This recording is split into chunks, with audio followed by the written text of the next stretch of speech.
Hi, my name is Sonali and you're watching Sonali The Endless River. This is Sonali Speaks episode 7.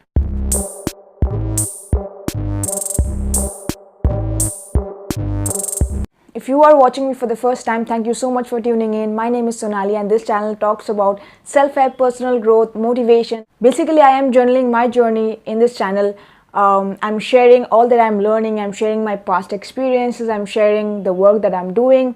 And basically opening up my world to you. In this particular section of my channel, which is called Sonali Speaks, I answer the questions which you guys have sent me in the comments, on Twitter, on Instagram DM, on Facebook. Like, I basically gather all the questions, select 3 for each episode, and then just go about the show. So the last episode on Sonali Speaks was about study motivation. I had actually shot the entire video thinking that it is going to be one video, but the video was so long that I actually had to divide that in 4 parts. So it eventually became 4 videos. One of the questions that I get a lot when I conduct student seminars and when I share Instagram stories about the work that I'm doing, people often ask me about freelancing and starting a new business. So just to start about this topic, just let me tell you that currently I'm in I have left my job, so I'm not working in a normal 9 to 5 job. I am freelancing and I am also working in association with another person who has a company, right? So so you can say I'm doing my own thing, but I've not reached the place where I want to reach. But yeah, it definitely is a start. I've always wanted to quit my day job, and I always knew that a day job is something which I never want to continue. I was just waiting for the right opportunity, and thankfully it came really early. So very thankful for that. Self-employment, being your own boss, sounds very fancy to a lot of people, but today in this episode I'm going to share with you the answers of the questions that I got, and also share with you my own experiences as to what I have learned so far. Okay, so the question, the number one question which I got was, tell us about self-employed.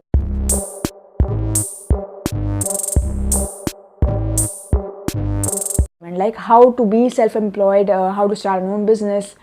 I think in the first episode I had said that someone had asked me if it is a good idea to start off a new venture fresh out of college, and I had denied because I had done it right after I got my diploma degree in interior designing, and I still worked for 8 months, but then I thought that I was capable enough to handle a business, but that dream was only 3 months long. Anyway, so let me just brief you a little bit about self-employment. It sounds very fancy, and I have to tell you, I'm loving it. Okay, certain things that people keep in mind when they think about being their own boss, which is very overrated, but which is a part of reality, not a very big. They think that it is that is the entire cake, but that is a piece of the cake. Okay, the entire cake is something else altogether. So yes, I have flexibility at work. Yes, I can work from home. Yes, I can work overtime, undertime. I can, mold my schedule according to my other plans, maybe with my friends or my family. Yes, I have a work-life balance. What else? And yes, I am not, there is no boss yelling at me or torturing me, which I was earlier. Or and those negative stuff is not there, but that is, like I said, one piece of the cake. Now let me tell you the reality, the other parts of the cake. When you start off as a freelancer, as a self-employed person, as someone who wants to start off their own work on their own terms, the first difficulty which I had faced was to get clients.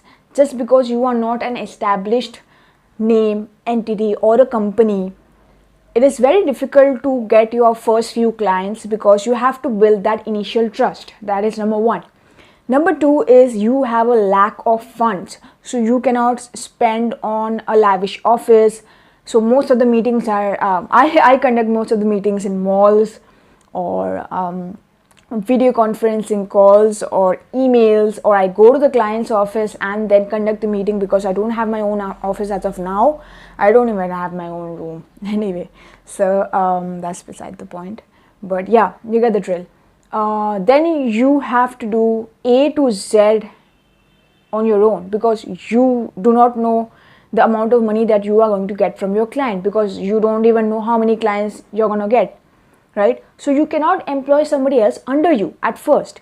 So you have to do everything on your own, from client calls to client meetings to your own social media stuff like online branding, and doing the client work, sending proposals, following up and getting the payments, and blah blah blah blah blah, everything. And that is a lot of work, okay, because you're just starting off. And that's that. Then there is something which I think a lot of us will face a difficulty when you actually make the shift from being a properly employed person by another company or working under somebody else to being your own boss, is that there's no one who's keeping on knocking you, right? That, yeah, this is the deadline, or give me that work, or there's no one who's keeping a track on what you're doing.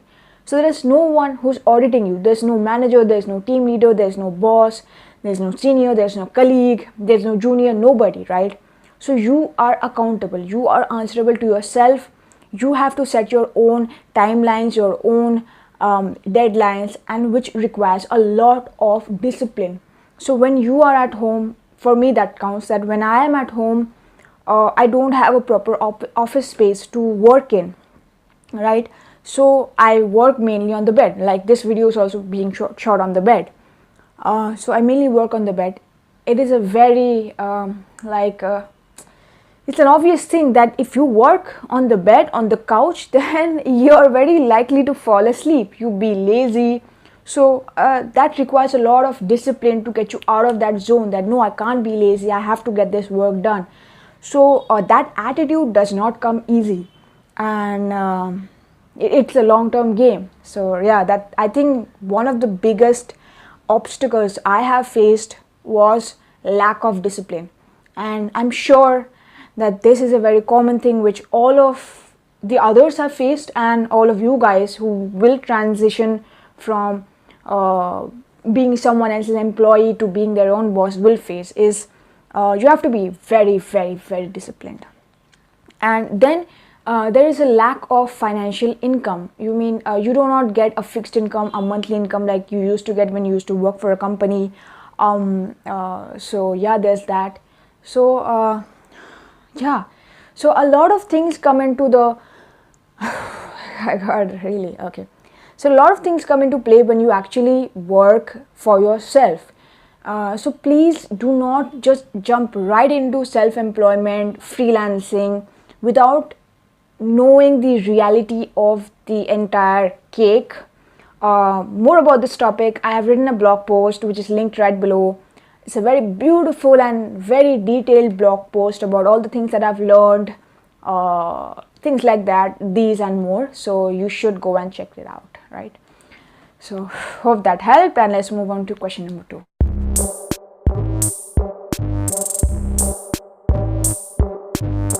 Question number 2 is how to handle clients. Alright, so I was actually thinking about making a separate video on this. I guess I will, but then since the question has come, let me just address it right now. When you are a freelancer, something you absolutely cannot have is ego. Keep your ego out of the door, out of the room, out of the house, right? Keep it outside. You just because you don't have a boss doesn't mean there's no one yelling at you. Your client will be yelling at you. You are answerable to your client 100% because you're into client servicing. So you are here to serve the client, to help the client. You have to be patient. No matter how stupid question they ask, no matter how many times they ask, you cannot tell them that I cannot make any more changes. I cannot do this again and again. I do it yourself. You cannot say all of that stupid stuff, because I'm using these things because Some of you may think that, oh my god, who talks to a client like that? But really, I've had people and I've known people who have spoken to the people they are serving like this, in a rude manner, in an impolite manner. I don't care how angry you are as a person, I don't care how impatient you are as a person. When you are serving someone, when you are serving a client, you keep your anger to the zero level. Okay, zero level. Respect your client, you are serving them, they are paying you money, so they have the right to answer, and they have the right to ask zillions and zillions of questions, maybe one question zillions of time, and you should have the patience to answer them. So that is the number one trick. You keep your ego at the door, you have a lot of patience with it, and then you have to have a lot of communication with the client. Get to know the client in person. In client servicing, when a client comes to you looking for a certain service or even a product, okay, maybe you have maybe you're selling a product which is maybe a cell phone, okay. So if a client comes, and there are two types of client. One client is the absolutely educated one, okay. So they'll come in and then say that I've done my research and this is the phone that I want, and you'll give them the phone, you'll get the bill, and that's done. Three types of client. Number two is the client who has done a semi-research. So they know that this is the type of phone that I want, this is the quality that I want, the camera, the memory, so far and so forth, and then you have to suggest them. And okay, according to your needs, according to your wants, these are the phones that I suggest. Pick one and then justify them. Why have you suggested that phone?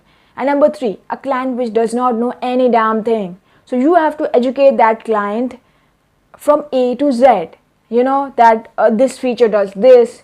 So you have to be prepared to deal with all sorts of clients. So you have to be very, very educated on your part. And number two, you cannot expect the client to know everything. They will not know 100%. If they knew 100%, why would they come and hire you? I mean, come on, right? So I think all these sorts of things are very important. So you get to know the client more and more, understand the type of person they are, and then you can serve them completely, right? So form a bond, form a connection, form a relationship. Business, anything. I feel, this is my personal mantra, that anything in life is a relationship. Anything in life is connected to a human being. So a human being is related to the heart, feelings. So you cannot be a robot when you deal with human beings. You're not some sort of a AI software, right? So have that human touch while connecting with people, and I think the rest you'll just figure it out on your own. The last thing, report maintenance.